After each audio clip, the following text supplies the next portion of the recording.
Hello students, welcome to Gautam IS Academy online classes. This is our sixth lecture of this lecture series and today's topic is future missions and other satellites. So let's start the topic. Aditya L1। तो देखिए हमारा पहला topic है Aditya L1। Aditya L1 एक ऐसा probe है या हम बोलें एक ऐसा सैटेलाइट है जो अभी इसरो फ्यूचर में लॉन्च करने की प्लानिंग कर रहा है। ये सन की स्टडी करेगा और सन में बेसिकली सन के कोरोना की स्टडी करेगा। तो देखिए आदित्य L1 इसरो के द्वारा लॉन्च किया जाएगा, सन के कोरोना की स्टडी करेगा। अगर आप इस डायग्राम में ध्यान दें तो कुछ बेसिक चीज़ें जो आगे जाके हमें देखने को मिलेंगी, ये है इसकी हीट शील्ड दिख रही है हमको आगे, ये इसके सोलर पैनल हैं और इस हीट शील्ड के पीछे ही हमारा सैटेलाइट है पूरा पूरा। ठीक है, तो आप लोगों को आदित्य L1 का डायग्राम तो समझ में आ गया होगा। अभी देखिए कोरोना क्या है। देखिए कोरोना जो सन की आउटर सरफेस है ना, जो एक्चुअल में सरफेस भी नहीं है, उसके सरफेस के ऊपर का एनवायरनमेंट हम बोल सकते हैं। तो उस एनवायरनमेंट को हम बोल देते हैं कोरोना। जो सबसे ज्यादा चमकता हुआ सरफेस जो हमको बाहर से देखने को मिलता है उसे हम बोलते हैं कोरोना। इसका टेम्परेचर कितना है? 1 मिलियन केल्विन। और उसके फ्लेयर का 2 मिलियन केल्विन। लेकिन अगर आप देखें कि सन की सरफेस का, सतह का टेम्परेचर कितना है, तो वो 6000 केल्विन। ये कैसे पॉसिबल है, इसकी स्टडी करेगा आदित्य L1 कि ऐसा डिफरेंस क्यों है कि सरफेस का टेम्परेचर बहुत कम है और जो कोरोना है उसका टेम्परेचर इतना ज़्यादा है। ये डिफरेंस क्यों आ रहा है, इसकी स्टडी अभी तक कोई नहीं कर पाया है। तो इसकी स्टडी के लिए बेसिकली हमने आदित्य L1 को लॉन्च किया है। तो कोरोना आपको समझ में आ गया होगा। ठीक है, अब देखिए पहले आदित्य L1 का नाम था आदित्य 1, लेकिन उसके बाद इसका नाम बदल के रख दिया गया आदित्य L1। क्या रख दिया गया? आदित्य L1। L1 क्यों रखा गया है? L1 क्या है? एक्चुअल में पोजीशन है। अगर आप देखें तो ये L1, L2, L3, L4 और L5 5 पॉइंट है। इन पांचों पॉइंट पे अगर आप देखिए इस पॉइंट पे देखिए, ये ग्रेविटेशनल वेव्स हैं। ये जो लाइंस हैं ये ग्रेविटेशनल वेव्स हैं। लेकिन इस पॉइंट पे देखिए यहाँ पे कोई ग्रेविटेशनल वेव्स नहीं है, यहाँ पे भी कोई भी ग्रेविटेशनल वेव्स नहीं है, यहाँ पे भी कोई भी ग्रेविटेशनल वेव्स नहीं है, इस पॉइंट पे भी कोई भी ग्रेविटेशनल वेव्स नहीं है और इस पॉइंट पे भी कोई भी ग्रेविटेशनल वेव्स नहीं है। जब यहाँ पे कोई भी ग्रेविटेशनल वेव्स नहीं है तो यहाँ प्रेजेंट कोई भी किसी भी सैटेलाइट के ऊपर ग्रेविटेशनल फोर्स नहीं लगेगा। ग्रेविटेशनल फोर्स नहीं लगेगा तो वो सैटेलाइट वहां पे आराम से रह सकती है। वहां पे उसकी स्पीड में किसी भी प्रकार का रिटार्डेशन नहीं आएगा, वो उसी ऑर्बिट में सर्कुलेट करती रहेगी परमानेंटली। ठीक है, तो देखिए अब इसमें भी जो ये लैग्रेंजियन पॉइंट, एल का मतलब होता है लैग्रेंजियन पॉइंट। अब लैग्रेंजियन एक साइंटिस्ट थे जिनके नाम पे पॉइंट रखे गए। इसमें से भी जो लैग्रेंजियन साइंटिस्ट थे उन्होंने सिर्फ ये 2 पॉइंट खोजे, ये 2 पॉइंट L4 और L5 खोजे। L1 और L2 लेग्रेजियन ने नहीं खोजे हैं, इनसे पहले एक और साइंटिस्ट थे उनने खोजे थे।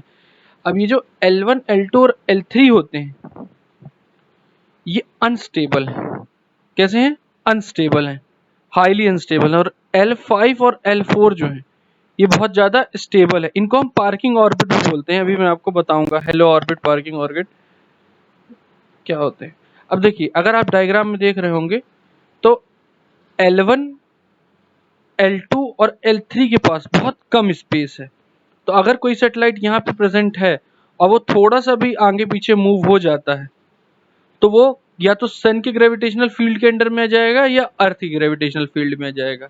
दोनों के बीच में रहने के लिए इसके पास जगह बहुत कम है। ऐसा ही L1 और L2 में है। लेकिन जब आप L4 को देखेंगे तो L4 में जो पोजीशन है वहां पे स्पेस बहुत ज्यादा है। तो अगर कोई सैटेलाइट आगे पीछे मूव भी करता है तो उससे ज्यादा इफेक्ट नहीं आएगा। सेम यही केस L5 में भी है। तो ये जो L1, L2, L3, L4, L5 है ये सब की सब पार्किंग ऑर्बिट है, जिसमें से L4 और L5 को लैग्रेंजियन ने खोजा था और L4 और L5 बहुत स्टेबल ऑर्बिट होती हैं। एक्चुअल में स्टेबल पोजीशन होती है। और ये L4 और L5 जब जैसा अब ये अर्थ ऐसे मूव करेगी, अर्थ ऐसे मूव करेगी तो इसके साथ में ये पॉइंट भी मूव करेंगे। तो ये पॉइंट जब मूव करेंगे तो इन ये जो ऑर्बिट क्रिएट करेंगे इसको हम बोलेंगे हालो ऑर्बिट। क्या ऑर्बिट बोलेंगे? हालो ऑर्बिट। HALO, हालो, हालो ऑर्बिट। मतलब ये लैग्रेंजियन पॉइंट जिस पाथ को फॉलो करते हैं उस पाथ को हम बोलते हैं हालो ऑर्बिट। कौन से ऑर्बिट? हालो ऑर्बिट। इस ऑर्बिट में सैटेलाइट स्टेबल रहता है, किसी भी प्लेनेट का ग्रेविटेशनल फोर्स इसके ऊपर एग्जिस्ट नहीं होता है। तो इसके कारण क्या होता है, अगर मान लीजिए मैं यहाँ एक सैटेलाइट रख देता हूँ और वो सन की ग्रेविटेशनल फील्ड के अंडर में, तो उसके साथ क्या होगा, वो ऐसे घूमते हुए घूमते हुए घूमते हुए घूमते हुए सन में जाके टकरा जाएगा। लेकिन अगर कोई सैटेलाइट L4 या L5 या किसी भी लैग्रेंजियन पॉइंट में है तो वो उसी पाथ में घूमता रहेगा, उसकी स्पीड का रिटार्डेशन नहीं होगा और वो उसी में सर्कुलेट करता रहेगा। वो जाके किसी भी प्लेनेट से टकराएगा नहीं जब तक वो लैग्रेंजियन पॉइंट में है या हालो ऑर्बिट में ऑर्बिट कर रहा है। क्लियर? तो L से हमें समझ में आया लैग्रेंजियन पॉइंट पहले आदित्य L नाम था, फिर क्योंकि हमें उसे L1 पोजीशन में रखता था इसलिए हमने उसका नाम आदित्य L1 रख दिया। ठीक है, यानी हमारा आदित्य जो L1 है वो इस पॉइंट में आएगा। अच्छा, हालो ऑर्बिट की एक और खासियत ये होती है कि सूर्य ग्रहण का कोई असर नहीं होगा। अगर कोई ऑब्जेक्ट हालो ऑर्बिट में है तो उसके ऊपर सूर्य ग्रहण का कोई असर नहीं होगा, उसको सन हमेशा क्लियर दिखता रहेगा, सूर्य ग्रहण का कोई इफेक्ट नहीं होगा। ये देखिए कुछ इस तरीके से पोजीशन है, अगर आपको उसमें डायग्राम में नहीं समझ में आ रहा हो तो ये देखिए, ये L2 पीछे की साइड में डायरेक्शन में। कुल मिला के यहाँ से एक फोर्स लग रहा है, उतना ही फोर्स जब यहाँ से लगने लगेगा तो ये दोनों बैलेंस हो जाएंगे और ये पॉइंट न्यूट्रल हो जाएगा। न्यूट्रल हो जाएगा तो यहाँ रखी बॉडी के ऊपर कोई भी फोर्स नहीं लगेगा। अब देखिए, इसरो द्वारा आदित्य L1 को डेवलप किया गया है किस लिए? सन की स्टडी के लिए, सन में भी खास तौर पे कोरोना की स्टडी के लिए। अब देखिए, आदित्य L1 जो है वो एस्ट्रोसेट के बाद दूसरा ऐसा मिशन होगा जो खगोल विज्ञान आधारित होगा, यानी एस्ट्रोनॉमिकल ऑब्जेक्ट्स को स्टडी करने के लिए होगा। इसका पर्सनली हमारे लिए डायरेक्ट कोई बेनिफिट नहीं है, लेकिन फ्यूचर में स्टडी करने का बेनिफिट हमें अभी नहीं मिलता, फ्यूचर में मिलता है। तो इसलिए आदित्य L1 का बेनिफिट भी हमें इन फ्यूचर मिलेगा, इसलिए ये एस्ट्रोसेट कैटेगरी में आता है। एस्ट्रोसेट क्या थी? एक तरीके की ऑब्जर्वेटरी है जो हमारे लिए डायरेक्टली बेनिफिट नहीं है, लेकिन वो स्टडी के लिए वो की गई है, डेडिकेटेड है। वैसे ही आदित्य L1 भी सन की स्टडी के लिए डेडिकेटेड। पहले नाम आदित्य 1 था, फिर नाम बदलकर आदित्य L1 रख दिया गया है।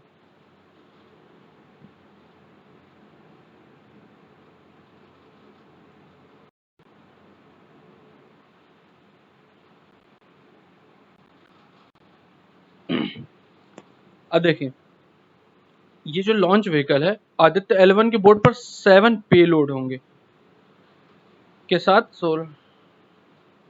अब देखिए कितने पेलोड हैं आदित्य L1 के ऊपर? 7 पेलोड हैं। और किस PSLV QL के द्वारा, सॉरी PSLV XL के द्वारा इसे लॉन्च किया जाएगा। उद्देश्य सूर्य के कोरोना की स्टडी करना, सूर्य के प्रकाश मंडल की स्टडी करना, क्रीमोस्फेयर, जो सोलर फ्लेयर रिलीज होते हैं सन से। आप सन की फोटो देखेंगे तो ऐसे थोड़ा थोड़ा सा ऐसे गैस टाइप की निकलती होती है सन से, उसको हम सोलर फ्लेयर बोलते हैं, उसकी स्टडी करना, मास इजेक्शन की स्टडी करना और 24 घंटे सन की इमेजिंग करना। तो कोरोना स्टडी करना, प्रकाश मंडल को स्टडी करना, सोलर फ्लेयर्स को स्टडी करना, मास इजेक्शन को स्टडी करना और सन की इमेजिंग करना। बेसिकली आदित्य L1 के ये काम होंगे। चैलेंजेस क्या है?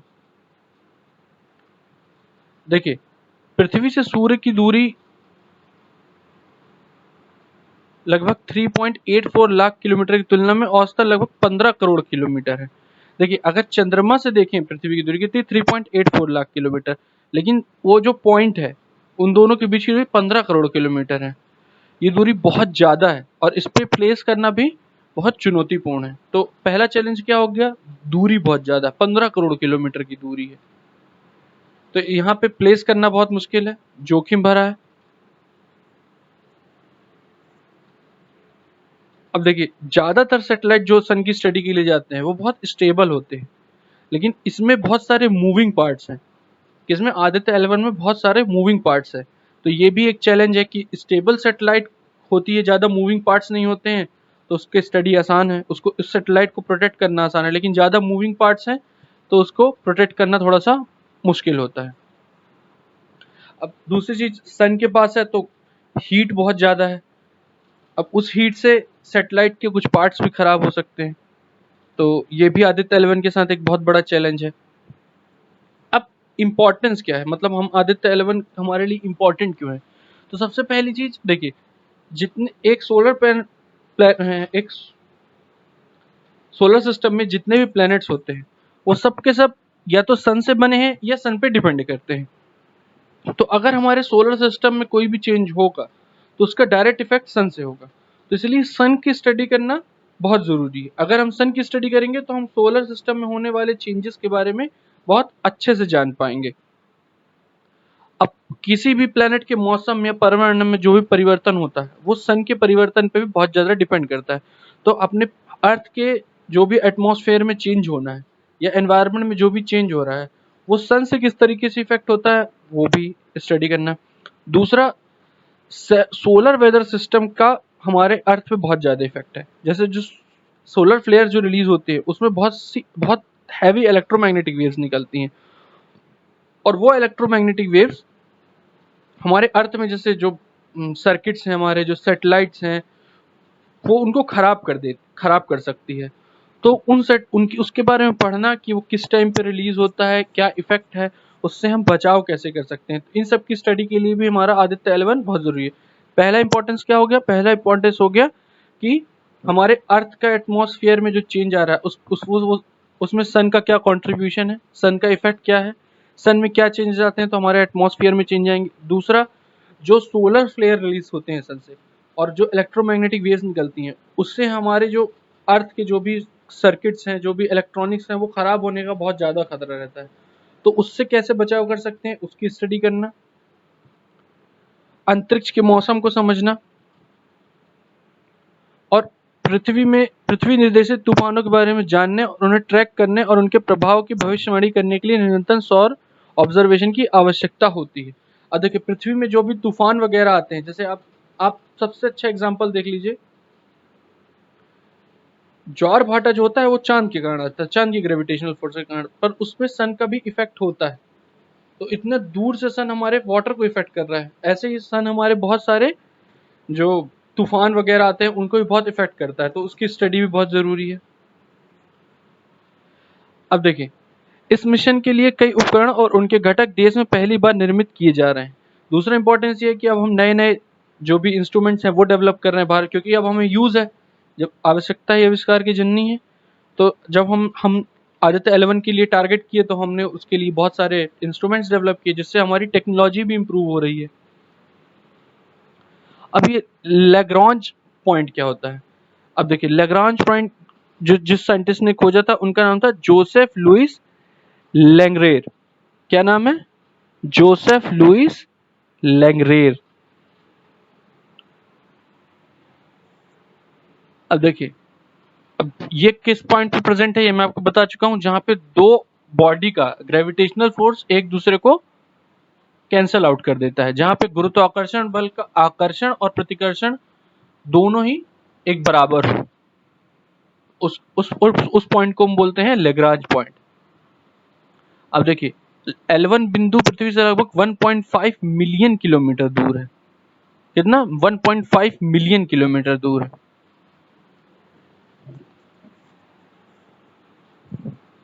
और 1.5 मिलियन किलोमीटर दूर होने के बावजूद ये 1/100वें रास्ते पे है।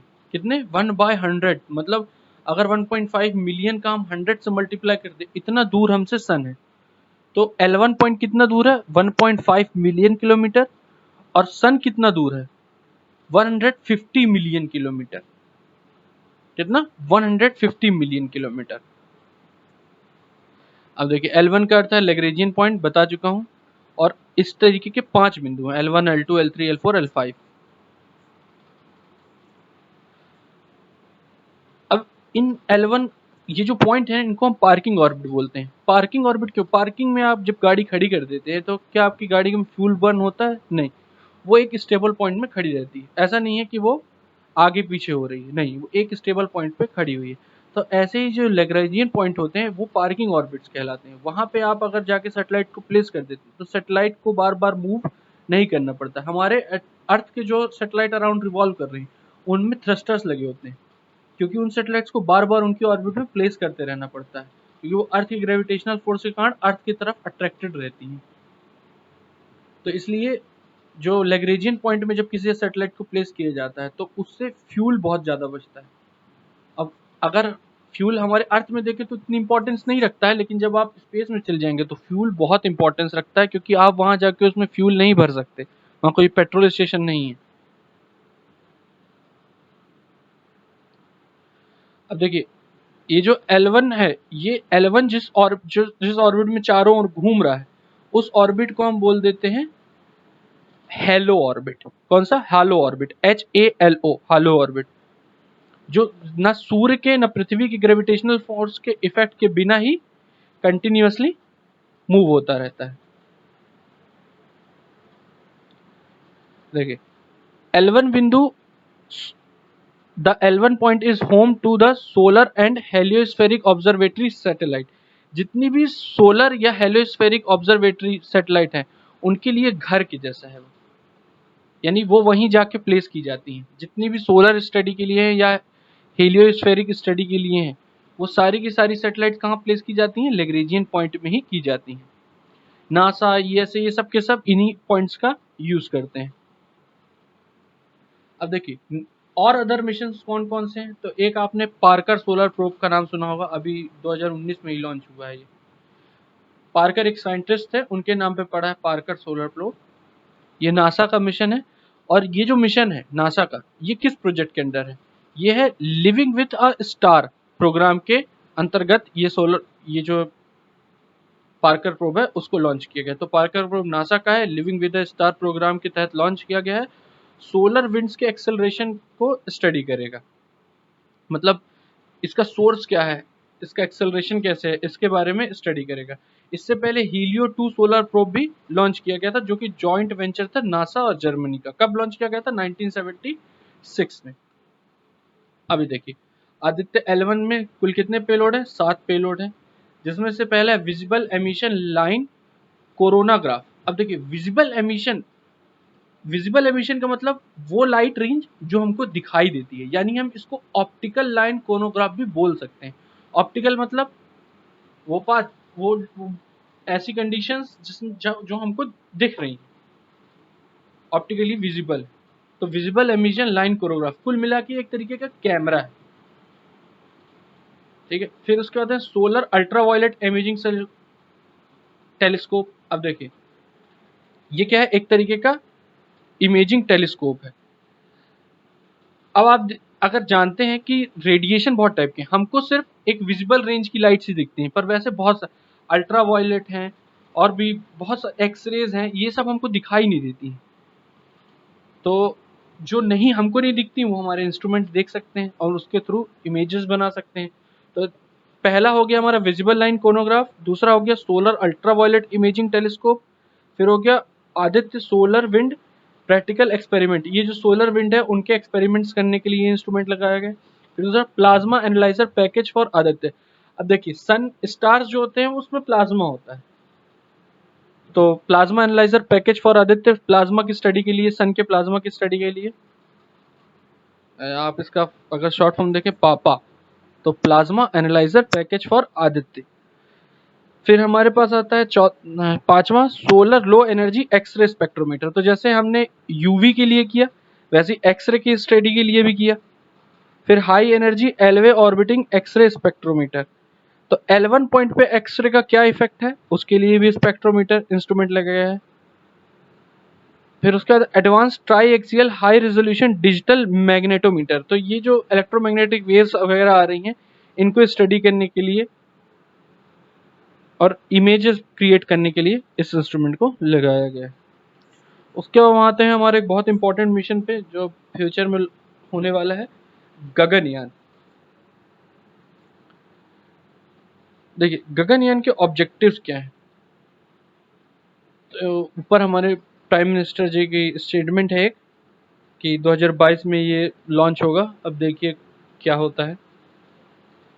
देखिए बेनिफिट्स क्या है सबसे ज़्यादा, enhances science and technology levels of the country, बिल्कुल साइंस एंड टेक्नोलॉजी का लेवल इंक्रीज कर देगा।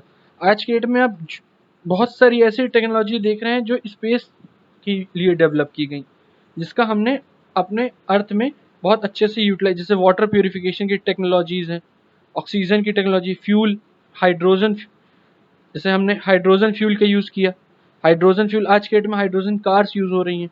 तो ऐसे ही जब हम अपने देश के लिए स्पेस में या किसी भी चीज़ में टेक्नोलॉजी डेवलप कर रहे हैं तो हमारी कंट्रीज़ के भी काम आता है। जैसे क्रायोजेनिक इंजन डेवलप हुआ तो उसमें हाइड्रोजन ऑक्सीजन का यूज़ हो रहा था, उस टेक्नोलॉजी का यूज़ आज हम अपनी कारों में भी कर रहे हैं। क्रायोजेनिक इंजन का यूज़ नहीं कर रहे हैं, लेकिन हाइड्रोजन का यूज़ करके हम फ्यूल क्रिएट कर रहे हैं।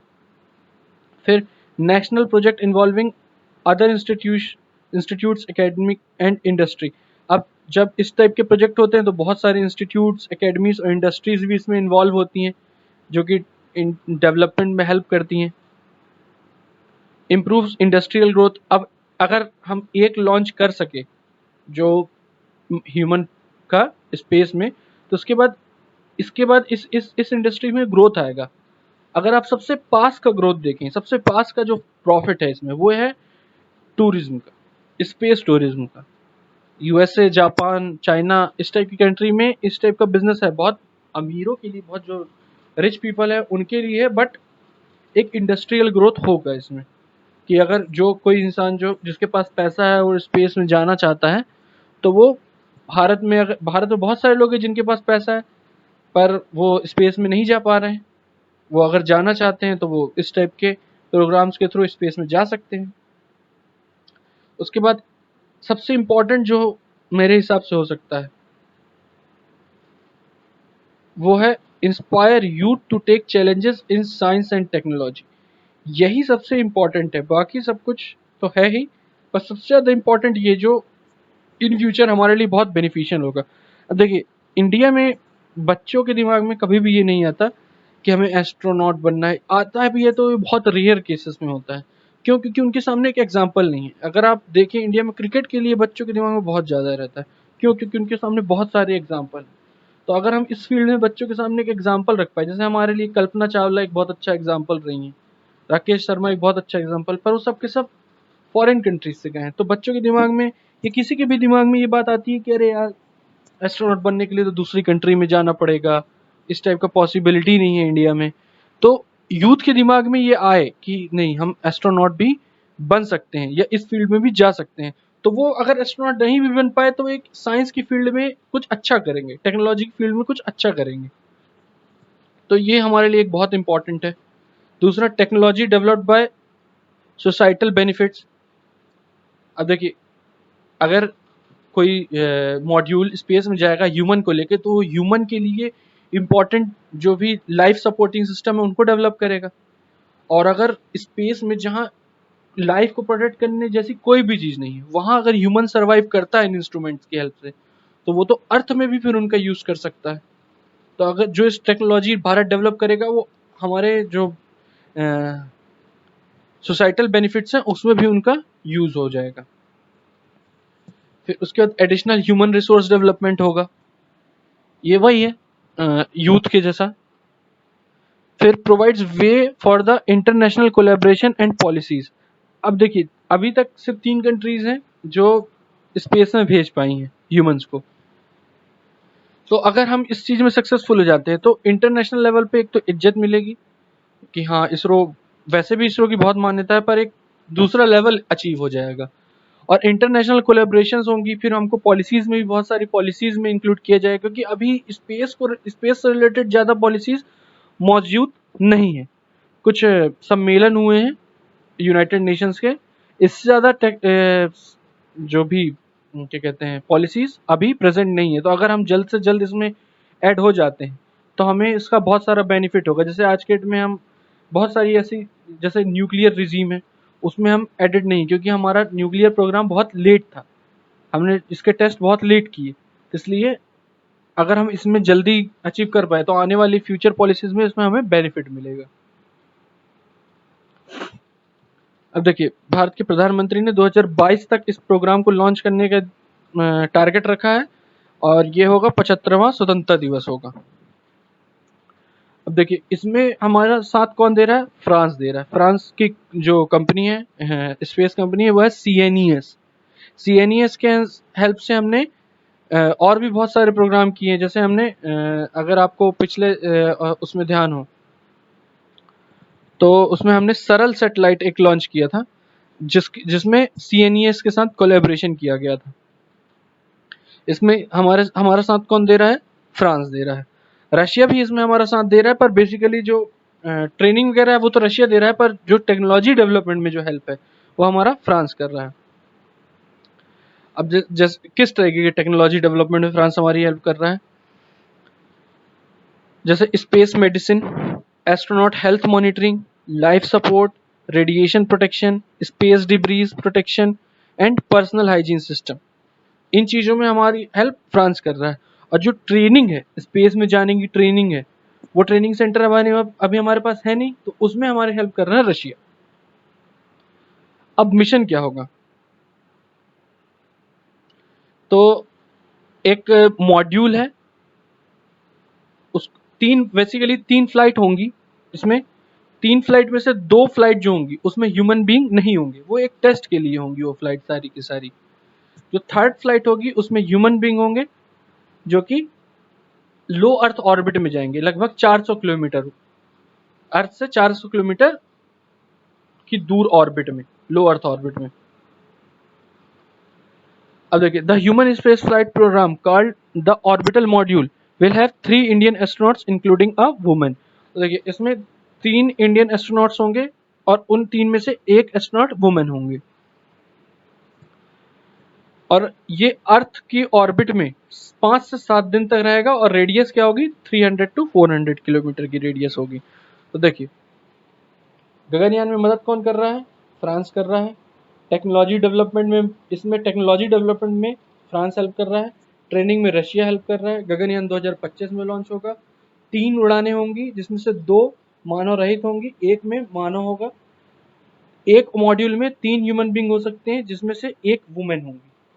लो अर्थ ऑर्बिट में ये मॉड्यूल जाएगा, 5 से 7 दिन तक ये स्पेस में रहेगा, और 300 से 400 किलोमीटर की ऑर्बिट में ये रिवॉल्व करेगा।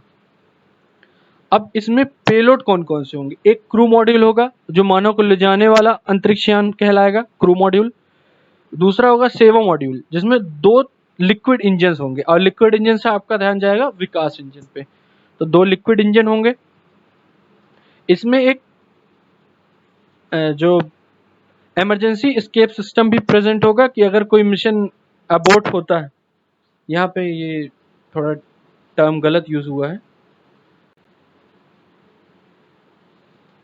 अबॉर्ट एक्चुअल इसका मतलब अबॉर्ट, मिशन अगर कैंसिल होता है, तो उस टाइम पे हमारे पास इमरजेंसी एस्केप का भी इसमें टेक्नोलॉजी डेवलप होगा। इसको जो लॉन्च किया जाएगा वो GSLV मार्क 3 या LVM मार्क 3 की हेल्प से किया जाएगा। और जो भारत की सबसे बड़ी खासियत है, खर्चा कितना आ रहा? तो 10,000 करोड़। अब देखने में 10,000 करोड़ बहुत ज़्यादा है, पर अगर आप और कंट्रीज से कंपेयर करें तो ये खर्चा उस हिसाब से बहुत कम है।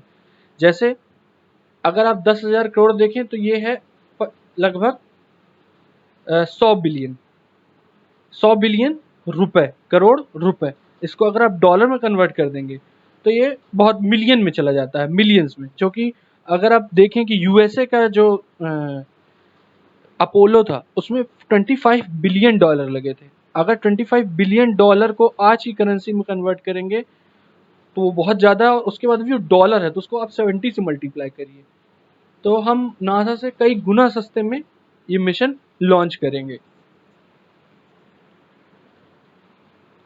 अब इसके प्रभाव क्या क्या होंगे, इस मिशन के प्रभाव क्या क्या होंगे। हमने ये तो देख लिया कि इस मिशन में क्या क्या होगा, किस किस तरीके से होगा। इस मिशन के प्रभाव क्या होंगे ये देखना है हमें। अब देखिए इससे क्या होगा, हमारी जो युवा पीढ़ी है उसकी इसमें रुचि होगी, रुचि बढ़ेगी, विज्ञान के प्रति, स्पेस टेक्नोलॉजी के प्रति रुचि बढ़ेगी। अभी हमारी युवा पीढ़ी की रुचि स्पेस टेक्नोलॉजी के प्रति उतनी नहीं है। दूसरी होगी जो अंतरिक्ष यात्री के प्रयोगों में बढ़ोतरी होगी, और माइक्रो ग्रेविटी की जो टेक्नोलॉजी है उसका विकास किया जाएगा। उसके विकास में हम और आगे इंक्रीज करेंगे, क्योंकि हम 2030 तक अपना खुद का स्पेस स्टेशन भी बनाने की सोच रहे हैं। तो उसके लिए हमें माइक्रो ग्रेविटी टेक्नोलॉजी के बारे में भी देखना पड़ेगा। तो पहला जो होगा वो तो क्या कहते हैं, युवा पीढ़ी को बहुत ज़्यादा मोटिवेशन मिलेगा इससे। दूसरा होगा माइक्रो ग्रेविटी टेक्नोलॉजी के बारे में, इससे हमें इसके प्रयोग कर सकेंगे हम विशेष रूप से। तीसरा होगा मार्स और चंद्रमा पे मानव मिशन भेजने के लिए हम एक कदम आगे बढ़ जाएंगे। अभी हम पहले स्पेस में भेज रहे हैं, फिर उसके बाद हम चंद्रमा में भेजेंगे, फिर मार्स में भेजेंगे। तो ये हमारा एक कदम है चंद्रमा और मार्स में मनुष्य को भेजने के लिए। दूसरा, 15,000 नए रोजगार अवसर पैदा होंगे, जिसमें से 13,000 तो निजी उद्योग में। अगर आप देख रहे हैं अभी जैसे इस स्टेज में हमने हाँ, जो स्पेस टेक्नोलॉजी है उसमें हमने अपने प्राइवेट कंपनीज को सपोर्ट करने के लिए अभी निर्मला सीतारमण ने अनाउंस किया है।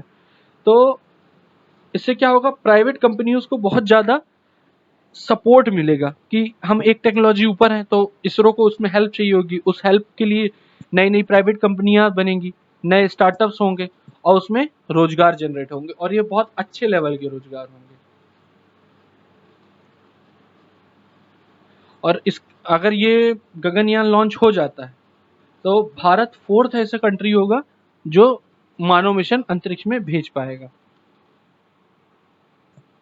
अब देखिए चैलेंजेस क्या है। सबसे बड़ा चैलेंज है, भारत के पास अंतरिक्ष यात्रियों को प्रशिक्षित करने की सुविधा भी नहीं है।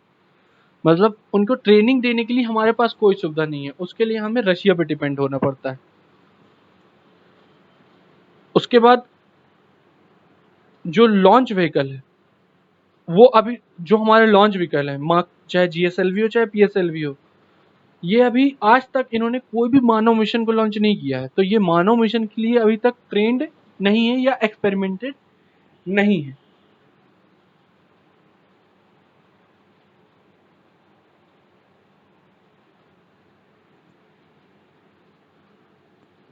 दूसरा, जो इसरो के जो उपग्रह हैं उनमें जो एटॉमिक क्लॉक है वो बहुत प्रॉब्लम हो रही है। मतलब जो हमारा जो IRNSS है उसकी एटॉमिक क्लॉक्स खराब हो जा रही हैं। तो इससे क्या हो रहा है, इसके लिए अभी हमारे नेविगेशन में भी प्रॉब्लम है। मतलब हमारा जो क्रू मॉड्यूल वहाँ जाएगा, उसका नेविगेशन और वापस आएगा, उसके नेविगेशन के लिए अभी हमें GPS पे ही डिपेंड करना पड़ रहा है। उसके बाद अभी जो हमारा लॉन्च जो क्रू मॉड्यूल है वो स्पेस में जाएगा, लेकिन जब री एंट्री होती है तो जो एटमॉस्फेयर का फ्रिक्शन उसके कारण बहुत ज़्यादा हीट जनरेट होती है। तो अभी एक री एंट्री के लॉन्च व्हीकल में भी जो टेक्नोलॉजी डेवलपमेंट है उसका कंट्रोल कैसे होगा, एनवायरनमेंट की हीट को कैसे कंट्रोल किया जाएगा, कि ताकि जो क्रू मेंबर्स हैं वो सब के सब सिक्योर्ड रहें। इसके ऊपर भी अभी काम चल रहा है, विकासात्मक चरण में। उसके बाद जब अब हम इतना हैवी लॉन्च करेंगे तो जहाँ से लॉन्च होगा उस लॉन्च पैड को भी हमें डेवलप करना पड़ेगा। तो देखिए चैलेंजेस भी हमारे सामने बहुत सारे हैं। एक, हमारा जो नेविगेशन सिस्टम है उसके लिए हमें GPS पे डिपेंड करना पड़ेगा। दूसरा, हमारे जो लॉन्चर्स हैं उनने आज तक किसी भी प्रकार का मानव मिशन लॉन्च नहीं किया है, इसके लिए वो ट्रेंड नहीं है। तीसरा, हमारे जो लॉन्च पैड्स हैं उनको डेवलप करना पड़ेगा। चौथा, कि अभी हमारे पास प्रशिक्षित करने के लिए, अंतरिक्ष यात्रियों को प्रशिक्षित करने के लिए ट्रेनिंग सेंटर्स नहीं है। तो ये कुछ इसके चैलेंजेस है। अब ये देखिए कुछ टाइप इस टाइप का होगा। तो देखिए ये ये हमारा GSLV Mark 3 अभी तक इसी से लॉन्च करने की तैयारी है। ये लॉन्च होगा 16 मिनट बाद। ये जो ऊपर का मॉड्यूल है ये सिर्फ बचेगा, ये ऑर्बिट मॉड्यूल, ये ऐसे जाएगा, ये अर्थ में ऐसे 7 दिन तक ऐसे रोटेट करेगा, और उसके बाद ये जो मॉड्यूल है ये इस तरीके से अलग हो जाएगा। अलग होके ये क्रू मॉड्यूल ये तो वहीं रह जाएगा, ये मॉड्यूल वापस अर्थ में आएगा, और अर्थ में आने के बाद इसके जो ये पैराशूट हैं ये ओपन कर दिए जाएंगे, और वो इस तरीके से गुजरात के पास कहीं पे लैंड करेगा। तो इसके नेविगेशन के लिए अभी हमारा IRNSS नाविक उतना रेडी नहीं है, तो इसके नेविगेशन के लिए हमें अभी GPS पे ही डिपेंड करना पड़ेगा। इसकी कॉस्ट कितनी है? 10,000 करोड़। कब लॉन्च होगा? 2022 में। इंडिया 4th कंट्री बनेगा इसको लॉन्च करेगा। तो अब हम आते हैं हमारे एमीसेट पे, हमारे जासूस पे। तो देखिए PSLV C-45 की हेल्प से लॉन्च किया गया। ये जो सैटेलाइट है ये DRDO द्वारा डेवलप किया गया। इसरो और DRDO का कोलेबोरेशन है, पर बेसिकली DRDO द्वारा ही डेवलप किया गया है। तो ये बहुत इंपॉर्टेंट हो जाता है कि एमीसेट किसके द्वारा डेवलप किया गया। तो एमीसेट DRDO द्वारा डेवलप किया है। कितने किलो का है? 436 kg। और किस ऑर्बिट में जाएगा? 749 किलोमीटर, यानी ये लो अर्थ ऑर्बिट में ही रहेगा। जब ये PSLV C-45 लॉन्च हुआ तो इसमें टोटल 28 इंटरनेशनल सैटेलाइट थी। ये उनकी कंट्रीज हैं। अब देखिए, अगर आपने नाम सुना हो मिनी सैटेलाइट जो हमारे लॉन्च हैं, आप मैंने सैटेलाइट के जो लेक्चर था पिछला उसमें पढ़ाया है, मिनी सैटेलाइट जो लॉन्चेस हैं उसमें जो IMS-2 है वो है हमारा एमीसेट। IMS-1 हुआ, फिर IMS-2। IMS-2 में जो हमारा सैटेलाइट है वो है एमीसेट। एमीसेट कैसा है? मिनी सैटेलाइट है, और एक तरीके का बस प्लेटफॉर्म प्रोवाइड कराता है अदर अर्थ ऑब्जर्वेशन सैटेलाइट्स को। अब इसका काम क्या है? इलेक्ट्रोमैग्नेटिक स्पेक्ट्रम को मेजरमेंट करना। सबसे बेसिक काम है इलेक्ट्रोमैग्नेटिक स्पेक्ट्रम को मेजर करना। तो देखिए एमीसेट के बारे में हमने क्या क्या जान लिया।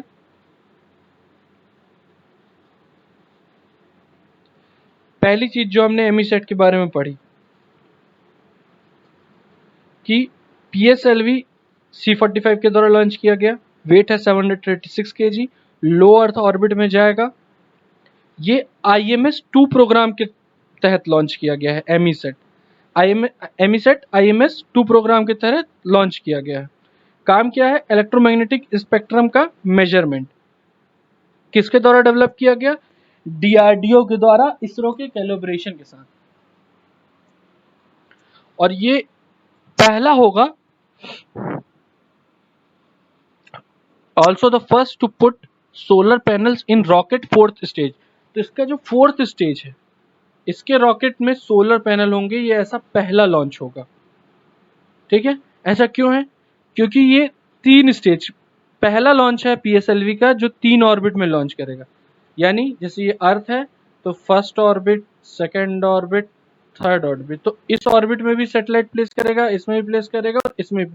तो ये जो लॉन्च है, पहले लॉन्च क्या होता था? एक ही ऑर्बिट में सैटेलाइट प्लेस होता, लेकिन इस ऑर्बिट के थ्रू 3 ऑर्बिट में सैटेलाइट प्लेस किए जाएंगे। क्लियर?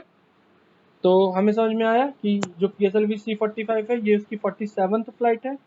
फर्स्ट फेल हो गई थी और 2017 वाली फेल हो गई थी। तो ये C-45 है, 3 ऑर्बिट में पहली बार लॉन्च करेगा, और पहली बार 4th स्टेज जो है उसमें सोलर पैनल्स होंगे। ये देखिए DRDO द्वारा विकसित किया गया है, jointly developed by ISRO and DRDO। ठीक है, it is modelled after famous Israeli spy satellite called SARAL satellite with Argos and AltiKa. तो ये किसके मॉडल पे डिजाइन किया गया है एमीसेट को? सरल सैटेलाइट को, जिसको आप अल्टिका के नाम से भी जानते हैं। तो एमीसेट कैसा सैटेलाइट है? एक तरीके का स्पाई सैटेलाइट है, जो किस पे बेस्ड है? इजरायली स्पाई सैटेलाइट सरल पे बेस्ड है। अब देखिए ये जो एमीसेट है इसमें एक स्पेशल एल्टीमीटर है कॉल्ड अल्टिका। अगर आपको ध्यान हो कि हमने जब सरल के बारे में पढ़ा था पिछले टॉपिक में, तब उसमें अल्टिका यूज हुआ था। सरल को हमने फ्रांस की हेल्प से लॉन्च किया था। ये सरल जो है ये इजराइल का है, एक सरल हमारा इंडिया का भी है। तो देखिए एमीसेट को जो एमीसेट के अंदर एक अल्टीमीटर है जिसका नाम है अल्टिका, और इस ये जो है ये इलेक्ट्रॉनिक निगरानी पेलोड को कॉटिल नामक डीआरडीओ की परियोजना की तरह विकसित किया गया है। अब एमीसेट जो है वो एक स्पाई सैटेलाइट है, इलेक्ट्रॉनिक निगरानी पेलोड है, और इसको डीआरडीओ के कौटिल्य प्रोग्राम की तरह डेवलप किया गया है। एमीसेट के अंदर एक अल्टीमीटर है जिसका नाम है अल्टिका। एमीसेट एक तरीके का निगरानी पेलोड है जिसको कौटिल्य के डीआरडीओ परियोजना के तहत विकसित किया गया है। अब देखिए इसकी मुख्य क्षमता क्या है। इसकी संचार प्रणालियों, रडार और अन्य इलेक्ट्रॉनिक प्रणालियों द्वारा प्रसारित सिग्नल को रोकना, यानी एमीसेट जो है ये अर्थ में जो भी कम्युनिकेशन हो रहे हैं उनको रोक सकता है। यानी मान लीजिए कोई अटैक हो रहा है तो वहाँ बॉर्डर के पास जो भी कम्युनिकेशन हो रहा है अदर कंट्रीज के थ्रू, उन कम्युनिकेशन को एमीसेट ब्रेक कर सकता है या पता कर सकता है कि कम्युनिकेशन हो क्या रहा है, किस बारे में बात हो रही है। ये भी हमारा एमीसेट डिकोड कर सकता है। फिर उसके बाद और क्या है, K band frequency that EMISAT is sensitive to. K band frequency के लिए सेंसिटिव है। ये इंडिया का न्यू स्पाई सैटेलाइट है।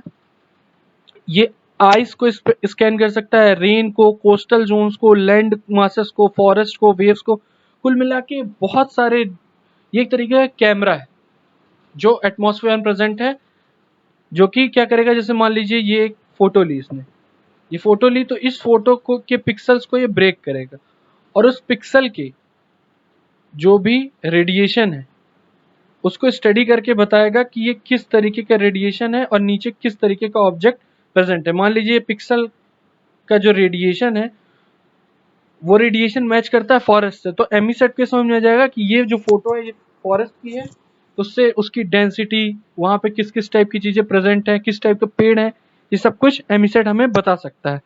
तो स्पाइंग भी कर सकता है, फोटो भी खींच सकता है और हमारे एटमॉस्फेयर की स्टडी भी कर सकता है। पहली बार इसरो 3 ऑर्बिट में सैटेलाइट लॉन्च करेगा। अब जिस पीएसएलवी के थ्रू ये सैटेलाइट लॉन्च होगा उस पीएसएलवी का नाम है पीएसएलवी क्यूएल। क्यूएल क्यों? क्योंकि इस पीएसएलवी में सिर्फ 4 स्ट्रैप ऑन बूस्टर्स, अगर पीएसएलवी में 6 स्ट्रैप ऑन बूस्टर्स हैं 9 टन 12 टन के, तो वो हो गया पीएसएलवी एक्सेल। अगर पीएसएलवी में सिर्फ 4 बूस्टर्स हैं, स्ट्रैप ऑन बूस्टर्स हैं 12 टन के, तो वो हो गया पीएसएलवी क्यूएल। क्लियर? उसके बाद नेक्स्ट पॉइंट क्या है, ये पहली बार है जब यह प्रयोग करने के लिए अनुसंधान संगठनों और शैक्षणिक संस्थानों के लिए एक माइक्रो ग्रेविटी वातावरण प्रदान करने की परिकल्पना की गई है। यानी जितने भी रिसर्च ऑर्गेनाइजेशंस हैं उनके लिए माइक्रो ग्रेविटी वातावरण प्रदान करने की परिकल्पना इसमें की गई है पहली बार।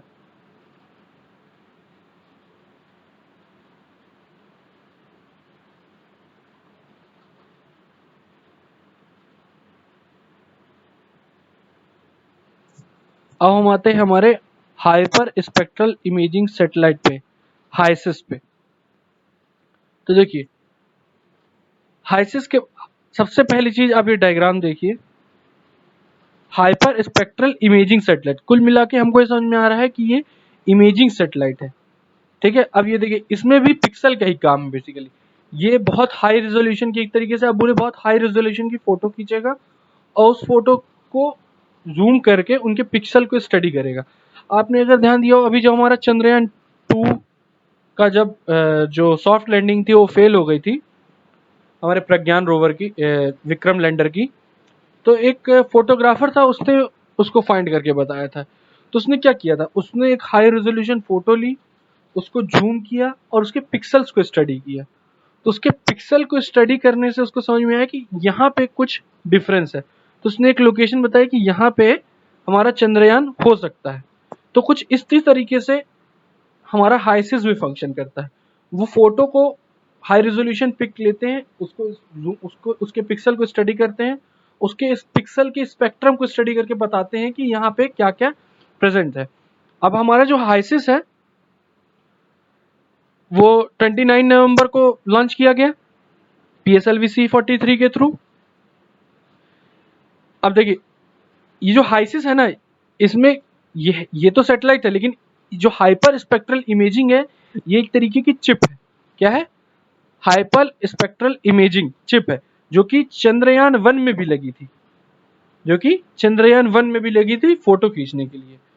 और हमारी जो IMS-1 है उसमें भी इस चिप का यूज किया गया है। हम इससे पहले इसके बारे में पढ़ भी चुके हैं। अब देखिए हाइसिस का जो सबसे ज्यादा महत्व क्या है।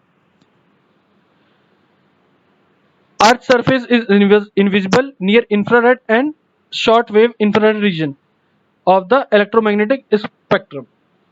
तो प्राइमरी क्या है, इसका जो प्राइमरी फंक्शन है वो क्या करना है, स्टडी करना है कि इंफ्रारेड और विजिबल स्पेक्ट्रम में अर्थ के जो रीजन है उनको स्टडी करना है। दूसरा, जमीन से लगभग 630 किलोमीटर ऊपर 55 स्पेक्ट्रल और करल बैंड्स के बारे में की इमेजिंग करना है। तो देखिए 55 स्पेक्ट्रल्स करल कलर्स को ये वॉच कर सकता है। हमारा जो हाइसिस है, हाइसिस 55 कलर्स को 630 किलोमीटर से स्टडी कर सकता है, फोटो ले सकता है। इससे क्या होगा कि डिफरेंट मटेरियल्स के जो भी रेडिएशन है उनसे समझ में आएगा कि कहाँ पे किस टाइप के मटेरियल प्रेजेंट है, कहाँ पे ऑयल है, कहाँ पे आयरन है, कहाँ पे कॉपर है। ये उनके रेडिएशन से हमें क्लियर हो जाएगा। ये किसी भी संदिग्ध वस्तु के बारे में भी बता सकता है कि ये मतलब इस पॉइंट पे ये जो ऑब्जेक्ट है ये आइडेंटिफाइड नहीं हो रहा है, या ये हमारे लिए सही नहीं है, या ये संदिग्ध है। इस टाइप की जानकारी भी ये हमें दे सकता है। और उसके अलावा वायुमंडल में जो हमारे चेंज हो रहा है उसके बारे में भी ये स्टडी करता है। ये इमेज हम पहले भी स्टडी कर चुके हैं। ये देखिए ये है हमारी चिप। ये एक तरीके का कैमरा है, बहुत हाई रिजोल्यूशन कैमरा है, और ये उसका प्रोसेसर है। अब इसका स्क्रीनशॉट ले लीजिए, इससे पहले वाली वीडियो में आपके उसके बारे में बता चुका हूँ। ये देखिए, it will enable distinct identification of objects on earth by reading the spectrum for each pixel of a scene from space। तो जो भी सीन है उसके ईच पिक्सल को स्टडी करेगा और उस पिक्सल में जिस प्रकार का स्पेक्ट्रम पाया गया है उस स्पेक्ट्रम के हिसाब से बताएगा कि इस पोजीशन पे कौन सा ऑब्जेक्ट प्रेजेंट है, ये कौन सा मटेरियल प्रेजेंट है। चंद्रयान 1 में और IMS-1 में भी इसका यूज हुआ है। ये देखिए C43 टोटल 31 सैटेलाइट, जिसमें से 30 माइक्रो सैटेलाइट भी हैं और 8 अदर कंट्री की हैं, जिसमें से लाइफ कितनी है 5 साल। अब इसके बाद हम आते हैं young scientist programme Yuvika mission पे 2020 में। अब युविका मिशन एक मिशन है जो इसरो के द्वारा चलाया गया है। इसमें क्या होता है, जो 8th क्लास पास करके 9th क्लास में जो बच्चे जाते हैं उन बच्चों को स्पेस टेक्नोलॉजी के बारे में बताया जाता है। मतलब बेसिकली इसरो कुछ बच्चों को सिलेक्ट करता है और उनको ट्रेनिंग देता है बुला के। तो इससे क्या होगा, मान लीजिए अगर 100 बच्चों की ट्रेनिंग दी गई तो उसमें से अगर 2 बच्चे भी इस चीज में इंटरेस्टेड होंगे तो वो उस फील्ड में जाएंगे, उस फील्ड के बारे में स्टडी करेंगे, और हो सकता है हमें एक अच्छा साइंटिस्ट इन फ्यूचर देखने को मिले।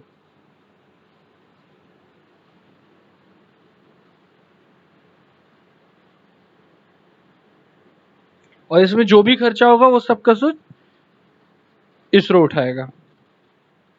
अब हम आते हैं उन्नति प्रोग्राम में। अब ये जो युविका प्रोग्राम है, युविका प्रोग्राम तो इसरो ने इंडिया के बच्चों के लिए किया है, लेकिन ये जो उन्नति प्रोग्राम है ना, इसमें इसरो ने जो भी डेवलपिंग नेशंस है वहां जो सैटेलाइट जो भी साइंटिस्ट प्रेजेंट है उनकी कंट्री में स्पेस को लेके इतना एडवांसमेंट है नहीं, तो उनको इस बारे में पढ़ाने के लिए ताकि वो देश में विकास कर सकें या भारत में आके वो इस पर रिसर्च कर सकें, इसके बारे में स्टडी करने के लिए इसरो ने एक उन्नति प्रोग्राम चलाया है। क्या चलाया है? उन्नति प्रोग्राम, जो कि नैनो सैटेलाइट के विकास और क्षमता निर्माण के बारे में सिखाएगा। देखिए यह कार्यक्रम विकासशील देशों के प्रतिभागियों को नैनो सैटेलाइट्स के संयोजन, एकीकरण और परीक्षण, उनकी क्षमताओं को मजबूत करने अवसर प्रदान करता है। अब देखिए इस प्रोग्राम से क्या होगा, इस प्रोग्राम से ये जो छोटी छोटी कंट्रीज हैं हमारे आसपास, ये सब के सब अपना खुद का सैटेलाइट डेवलप कर सकेंगी। अब जब ये सैटेलाइट डेवलप करेंगी खुद का, तो ये उन्हें लॉन्च भी करेंगी। अब जब इन्हें लॉन्च करना होगा, तो लॉन्च करने के लिए आज के डेट में इसरो बहुत ही किफ़ायती है, क्योंकि हमारे लॉन्च बहुत सस्ते हैं। अगर आप यूएस या रशिया वगैरह से लॉन्च कराते हैं तो आपको बहुत महंगे पड़ते हैं। तो इसलिए इस उन्नति प्रोग्राम से डायरेक्टली इनडायरेक्टली इसरो को ही प्रॉफिट होगा। अब देखिए इसका जो संचालन है वो कौन करेगा, वो करेगा यूआरएससी। अब इसमें 3 बैच होंगे 3 साल के लिए, और 45 देशों के 90 से अधिक अधिकारी होंगे इसमें, जिनको ट्रेनिंग दी जाएगी। तो उन्नति प्रोग्राम में 3 बैच होंगे 3 साल के, और इसमें टोटल कंट्रीज इंक्लूडेड हैं 45, और हर कंट्री से 2-2 अगर हम मान ले तो टोटल 90 लोगों की ट्रेनिंग होगी इसमें। और जो पहला बैच है वो 17 जनवरी 2019 से शुरू हुआ है, जिसमें ये जो कंट्रीज है भूटान, ब्राजील, चिली, मिस्र, Indonesia, Kazakhstan, Malaysia, Mexico, Mongolia, Morocco, Myanmar, Oman और के 30 से अधिक प्रतिभाशाली व्यक्ति शामिल हो रहे हैं। अब देखिए अभी हमने पहले बात की थी कि जो भी यूनाइटेड नेशंस के इसके ऊपर सम्मेलन हुए हैं, तो ये कुछ सम्मेलन है यूनाइटेड नेशंस के जो स्पेस रिलेटेड हुए हैं, जिसके बारे में हम पढ़ेंगे। United nation conference on the exploration and useful uses of outer space. तो देखिए यूनी स्पेस 1 हुआ था 14 से 27 अगस्त 1968 को। इसका जो था टारगेट था बाहरी अंतरिक्ष पर 3 वैश्विक संयुक्त राष्ट्र सम्मेलनों की श्रृंखला में पहला था, जिसमें सभी मानव जाति के लिए अंतरिक्ष लाभों की विशाल क्षमता के बारे में जागरूकता बढ़ाने पर ध्यान केंद्रित किया जाना। ये वो समय है जब ज़्यादा सैटेलाइट लॉन्च नहीं हुई थी, ज़्यादा मिशन लॉन्च नहीं हुए थे, तो उस टाइम पे बस हमारा फोकस ये था कि स्पेस का अच्छे से यूज़ किया जाए, किस तरीके से उसके ऊपर फोकस करना। फिर जब यूनी स्पेस 2 हुआ, तब तक हमने ह्यूमन लॉन्च कर दिए, बहुत सारे सैटेलाइट लॉन्च कर दिए। तो उसके बाद अब हमारी चिंता होने लगी यूनी स्पेस 2 में।